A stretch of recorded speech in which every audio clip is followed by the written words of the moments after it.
Environment and ecology unit 1 के quick short में आपका स्वागत है। आप सिलेबस देख सकते हैं। सबसे पहले इन्वायरमेंट के बारे में समझ लेते हैं। जो कुछ भी air, water, plants and animal हमारे सराउंडिंग में हैं वो इन्वायरमेंट बनाते हैं और एक दूसरे के साथ इंटरेक्शन को ही इन्वायरमेंट बोला जाता है। Types of environment. Natural environment का मतलब ये होता है कि जो भी untouched and naturally occurring parts हैं जैसे कि फॉरेस्ट, ओशियंस, ये सारे। बिल्ड का मतलब क्या हो जाता है, जिसको ह्यूमंस ने बनाया है। सोशल इन्वायरमेंट का मतलब हो जाता है जो भी रिलेशनशिप या सोशल इंटरेक्शन एनिमल्स या फिर ह्यूमंस के बीच में होती है और उनके कम्युनिटी के बीच, उसको सोशल इन्वायरमेंट बोलते हैं। इकोनॉमिक इन्वायरमेंट का मतलब क्या होता है, जो भी इकोनॉमिक कंडीशन और फैक्टर होते हैं जो कि सोसाइटी को इन्फ्लुएंस करते हैं, डिफरेंट तरह के एक्शंस प्रोड्यूस करते हैं। Let us talk about components of environment. सबसे पहले एयर। एयर जो होता है वो कंसिस्ट करता है गैसेस को जो कि क्रूशियल होते हैं ब्रीदिंग के लिए और हमारे एग्जिस्टेंस के लिए। वाटर, ओशियंस, रिवर्स, लेक, ये सारे क्या होते हैं, इसेंशियल कंपोनेंट होते हैं और ये लिविंग ऑर्गेनिज्म के लिए सबसे इसेंशियल कंपोनेंट्स हैं। लैंड क्या होता है, जो भी अर्थ सरफेस जहाँ पर हम रहते हैं। और बायोटा क्या होता है, living organism along with plants, animal, ये सारे माइक्रो ऑर्गेनिज्म के साथ कंबाइन करते हैं तो बायोटा को जन्म देते हैं, जिसको कि हम बायोटा बोलते हैं। क्लाइमेट क्या होता है, जो कि अलग अलग डिफरेंट कंडीशन जैसे कि बर्फ़ पड़ना, गर्मी, ये सारे मिलकर के क्या करते हैं, एक एटमॉस्फेयर बनाते हैं जो कि लिविंग कंडीशन प्रोवाइड करता है। Segments of environment. एटमॉस्फेयर मतलब क्या होता है, गैसेस की लेयर जो कि क्या करते हैं, क्लाइमेट वगैरह को चेंज करते हैं और लिविंग कंडीशंस ह्यूमन बींग्स को प्रोवाइड करते हैं। हाइड्रोस्फीयर का मतलब क्या होता है, वाटर बॉडीज जो कि ग्राउंड वाटर, ओशियंस, रिवर, ये सारे कंबाइन करते हैं। लिथोस्फीयर का मतलब ये होता है कि अर्थ का जो सॉलिड आउटर लेयर है जिसको इंक्लूड करता है लैंडफॉर्म और सॉइल को। बायोस्फीयर क्या होता है, बायोस्फीयर ग्लोबल सम किसका है, इकोसिस्टम, जहाँ पर कि लिविंग बींग्स जो होते हैं वो किसके साथ इंटरेक्ट करते हैं, एनवायरनमेंट के साथ इंटरेक्ट करते हैं। क्रायोस्फीयर क्या होता है, जो भी फ्रोजन पार्ट होते हैं जैसे कि ग्लेशियर्स या फिर पोलर आइस कैप्स, वो सारे क्रायोस्फीयर के अंदर आते हैं। अब हम स्कोप ऑफ एनवायरनमेंट के बारे में बात कर लेते हैं।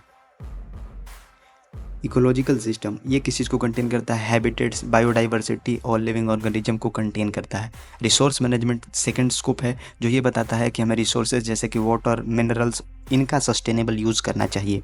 पॉल्यूशन कंट्रोल हमें क्या बताता है, ये बताता है कि हमें पॉल्यूशन को रिड्यूस करना चाहिए और मैनेज करने चाहिए पोल्यूटेंट्स को, जिसकी वजह से इन्वायरमेंट लंबे समय तक टिके और हमें बेटर लिविंग प्रोवाइड कर सके। चौथे नंबर पर आता है क्लाइमेट रेगुलेशन। ये बताता है कि हमें ग्लोबल वेदर कंडीशंस, पोल्यूशन, इन सारे 4 फैक्टर्स को कंबाइन करके क्लाइमेट को बेसिकली इस तरीके से कंस्टिट्यूट कराना चाहिए जिससे कि हमारे लिए अर्थ क्या हो, एक लिविंग के लिए बेटर प्लेस बन जाए। अब बात कर लेते हैं इम्पोर्टेंस ऑफ द एनवायरनमेंट के बारे में। इसके बारे में मेरे को बताने की कोई ज़रूरत नहीं है क्योंकि एनवायरनमेंट जो होता है वो लाइफ सस्टेन करता है, डिफरेंट तरह के बायोडाइवर्सिटीज़ को प्रोवाइड करता है।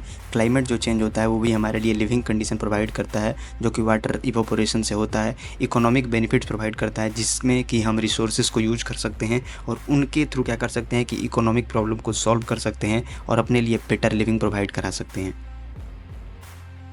ये एक इम्पोर्टेंट टॉपिक है जो कि रियल लाइफ में हमें अपने लाइफ में अप्लाई करना चाहिए। Need for public awareness.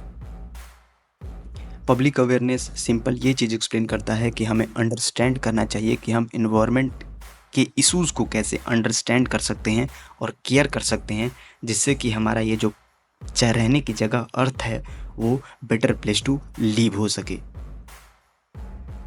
अब हम बात कर लेते हैं इकोसिस्टम के बारे में। इकोसिस्टम एक ऐसा प्लेस होता है जो कि कम्युनिटी ऑफ लिविंग ऑर्गेनिज्म जैसे कि प्लांट्स और एनिमल एक दूसरे के साथ इंटरेक्ट करते हैं और इसके अंदर नॉन लिविंग एनवायरनमेंट भी आता है जो कि कंटेन करता है एयर, वाटर और सॉइल को। ये सारे एक दूसरे के साथ इंटरेक्ट करते हैं और ओवरऑल डेवलपमेंट में कंबाइनेशन देते हैं। अब हम बात कर लेते हैं टाइप्स ऑफ इकोसिस्टम के बारे में। इसके अंदर सबसे पहले आता है forest ecosystem. Forest ecosystem different तरह के ट्रीज, प्लांट्स और एनिमल से बना होता है। डेजर्ट इकोसिस्टम क्या होता है, यहाँ पर ये बेसिकली एरिया जो होता है वो काफ़ी ज़्यादा ड्राई होता है। ग्रास लैंड इकोसिस्टम क्या होता है, ये एक डोमिनेटिंग एरिया होता है किसके द्वारा, ग्रासेस के द्वारा, और हर्बीवोरस के लिए एक रीजन होता है जहाँ पर कि ये ज़्यादा पाए जाते हैं। एक्वेटिक इकोसिस्टम क्या होता है, ओशियंस और रिवर को कंटेन करता है। और तुंद्रा इकोसिस्टम जो होता है वो एक कोल्डेस्ट रीजन होता है। अब हम बात कर लेते हैं स्ट्रक्चर ऑफ इकोसिस्टम के बारे में। बायोटिक कंपोनेंट्स ये बेसिकली लिविंग ऑर्गेनिजम्स होते हैं जो कि इसके अंदर इकोसिस्टम से इंटरेक्ट करते हैं। अबायोटिक कंपोनेंट्स क्या होते हैं? नॉन लिविंग एलिमेंट्स होते हैं जैसे कि सनलाइट, एयर, वाटर। प्रोड्यूसर्स क्या होते हैं? प्लांट्स एंड एल्गाई जो कि फोटोसिंथेसिस के प्रोसेस से फूड प्रोड्यूस करते हैं जो कि बेस की तरह काम करता है।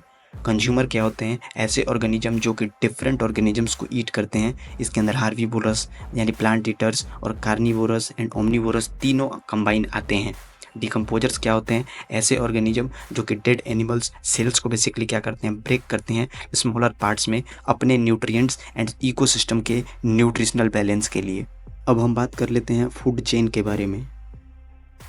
फूड चेन एक सीक्वेंस होता है, सिंपल एक लाइन की तरह होता है जहाँ पर कि एनर्जी फ्लो को दिखाया जाता है प्रोड्यूसर्स से लेकर के डिकम्पोजर्स एंड कार्निवोरस कंज्यूमर्स, इस तरीके से हम शो करते हैं।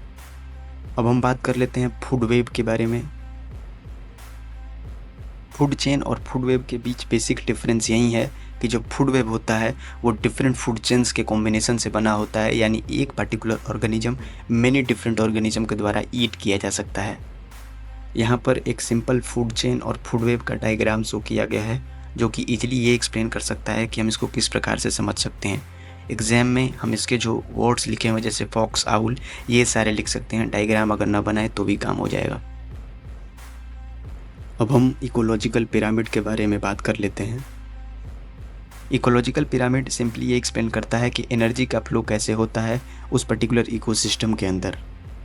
अब हम बैलेंस्ड इकोसिस्टम के बारे में बात कर लेते हैं। बैलेंस्ड इकोसिस्टम का सिंपल मतलब ये होता है कि जहाँ पर प्लांट्स और एनिमल जो होते हैं वो एक स्टेबल मैनर में इंटरेक्ट करते हैं हेल्थ एंड सस्टेनेबिलिटी के लिए। अब हम इफ़ेक्ट्स ऑफ ह्यूमन एक्टिविटीज़ के बारे में बात कर लेते हैं। सबसे पहले आता है फूड। जब हम लार्ज स्केल फार्मिंग करते हैं तो इससे हैबिटेट का destruction as well as soil degradation होता है, जिससे कि ओवरऑल मरीन लाइफ और इकोसिस्टम को काफ़ी ज़्यादा नुकसान पहुंचता है। शेल्टर से बेसिकली क्या होता है? इसके लिए हम डिफॉरेस्टेशन करते हैं जिससे कि लॉस ऑफ हैबिटेट होता है और पोल्यूशन इंक्रीज करता है बहुत ज़्यादा अमाउंट में। तीसरे नंबर पर आता है एग्रीकल्चर। जब हम बहुत ज़्यादा फार्मिंग करते हैं तो इससे सॉइल को डैमेज पहुंचता है और वाटर का जो वाटर टेबल या फिर वाटर लेवल जो होता है वो बहुत ज़्यादा हार्मफुली अफेक्ट होता है। इंडस्ट्रीज, फैक्ट्री जो होते हैं वो एयर को हार्ड अमाउंट में पल्यूट करते हैं, लैंड भी पोल्यूशन कॉज करते हैं और ये environment as well as people health दोनों को बहुत ही ज़्यादा बुरे रूप से अफेक्ट करते हैं। माइनिंग से बेसिकली होता क्या है कि हम मिनरल्स को तो निकाल लेते हैं लेकिन ये बेसिकली लैंड को डैमेज करता है, जिसके कारण वाटर जो होता है वो डर्टी होता है और नेचर को ओवरऑल बहुत बुरा अफेक्ट पहुंचता है। ट्रांसपोर्टेशन, इसके बारे में तो खैर क्या ही बात करें। जब ट्रांसपोर्टेशन होता है तो कार्बन मोनोऑक्साइड और different harmful gases, overall ozone layer depletion और डिफरेंट तरह के बीमारियों की रिस्पॉन्सिबिलिटी यहीं लेते हैं। इकोनॉमी मतलब क्या होता है कि इसमें बेसिकली हम लोग क्या कर रहे हैं, आज के समय में लालच बढ़ता जा रहा है जिसके कारण हम रिसोर्सेज का ओवर यूज़ करते हैं, जिसके कारण इन्वायरमेंट को बहुत ही effectively large amount of problem face करना पड़ता है। सोशल सिक्योरिटी का सिंपल मतलब ये होता है कि जैसे जैसे लोग बढ़ते हैं वैसे वैसे इन्वायरमेंट पर बहुत ही ज़्यादा लोड बढ़ता है और उसका जो डैमेज होता है वो बहुत तरीके से इंक्रीज़ कर जाता है। ये वाला टॉपिक बहुत ही ज़्यादा इम्पोर्टेंट है, environmental impact assessment. Environmental impact assessment basically एक कुंडली की तरह होता है जो ये बताता है कि अगर हम कोई प्रोजेक्ट करेंगे तो उससे इन्वायरमेंट पर क्या अफेक्ट पड़ेंगे। प्रोजेक्ट के स्टार्ट होने से पहले ही हम ये सारी बातें बता पाते हैं। अब हम लोग EIA के कंपोनेंट्स के बारे में जान लेते हैं। स्क्रीनिंग सिंपल ये बताता है कि हम जो प्रोजेक्ट कर रहे हैं उसके लिए क्या फुल रूप में EIA चाहिए भी या नहीं, मतलब उसके साइज़ के बारे में बताता है और उसके इम्पैक्ट के बारे में बताता है जो कि EIA प्रेडिक्ट कर सकता है। हमने स्क्रीनिंग से तो ये पता कर लिया कि कौन कौन से इफ़ेक्ट्स एनवायरनमेंट पर पड़ेंगे, लेकिन स्कोपिंग ये बताता है कि उनमें से कौन कौन से इन्वायरमेंटल इश्यूज़ ऐसे हैं जो कि बहुत ही ज़्यादा इम्पोर्टेंट हैं, जिनका कि केयर करना ज़रूरी है, जो कि इन्वायरमेंट को ज़्यादा तरीके से प्रभावित कर सकते हैं। अब ये दोनों काम तो हो गए। जो बेसलाइन स्टडी होता है ये बताता है कि हम जा कर के बेसिकली डेटा को कलेक्ट करते हैं उन पर्टिकुलर इन्वायरमेंटल थ्रेट्स के बारे में जो कि हार्डली इन्वायरमेंट को अफेक्ट करेंगे। हमने स्क्रीनिंग, स्कोपिंग और बेसलाइन स्टडी से ये तो पता कर लिया कि कौन कौन से थ्रेट्स होंगे जो हमारे इन्वायरमेंट को हार्म करेंगे, और पर इम्पैक्ट एनालिसिस के अंदर हम ये बताते हैं कि कौन कौन से ऐसे पोटेंशियल पॉजिटिव और नेगेटिव इफ़ेक्ट्स होंगे जो कि इन्वायरमेंट पर पड़ेंगे इस पर्टिकुलर प्रोजेक्ट के शुरू होने के बाद।